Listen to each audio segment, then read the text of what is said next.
So good day, Sir Lay Arcayos. I am John Caldi Anyora from section S1H, and today I'll be explaining about the lighthouse. Determine the dipping range from the ship to the lighthouse in estimating vessel position.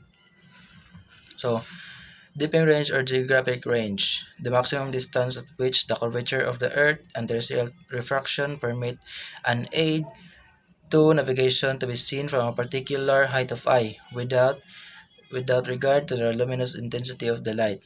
So dire ang sabot ani sa makita ra gyud nimo, makabaw pud ka sa kuan sa mabisel. So kintahay ay di ba sir ang barko is curve ay ang world is kuan circle din curve na siya. So kintahay ug na kay makita nga lighthouse sa distance na kay makita ang lighthouse. Pero ang nakita nimo is kuan ra ang tip ra sa lighthouse. Kay tungod na sa horizon, makita ra nimo tungod ra sa ang kuan ra sa horizon. Kay di ba kay curve ra man. So kailangan di makita nimo kuan, pangitaan pa nimo distance para makita nimo tanan. So for example is say your height of eye is 2 meter and the elevation of the object you want to raise is 11 meter. So what is the height of eye in navigation? As a crew member explained, height of eye is not distance from your eyes from your feet or meter. Is distance from your eyes to the surface of the water. So distance sa imong mata padung sa kuan, distance sa mata padung sa surface sa water. For example, sa deck height on bridge is 79 feet above keel. Ay deck is formula na to is height of eye, then personal height plus deck height equals minus draft.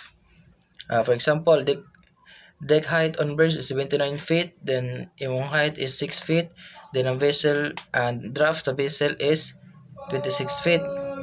So gamiton na to ang kuan, ang formula 6 plus 79 minus 26. So equals 59 feet. Then i-convert nimo og kuan meter 3.28. Divide nimo og 3.28. Ang 3.28 kuan na siya kanang equivalent sa 1 meter. Then equal 59 feet divide 3.28 is 17.9 meter or 18. So sa calculator, imong buhatan is 2.03 times square root of 2. Kay kuan man height of eye nimo kay 2 man.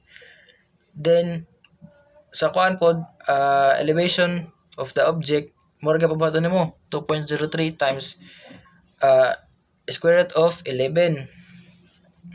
Then equals ang kuan 2.870 meter, then 6.732 meter.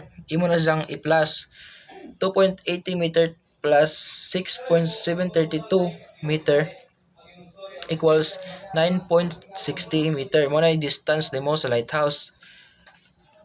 So pwede pa ta mo check dire sa almanac table. Dire ang pangitaan mo is 11 man ang kuan sa object, 11. Og ang 2 height of eye nimo is 2. Ug asa na mag-intersect sila mo na answer.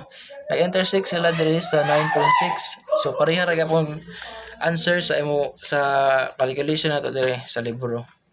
So mara na sir, thank you.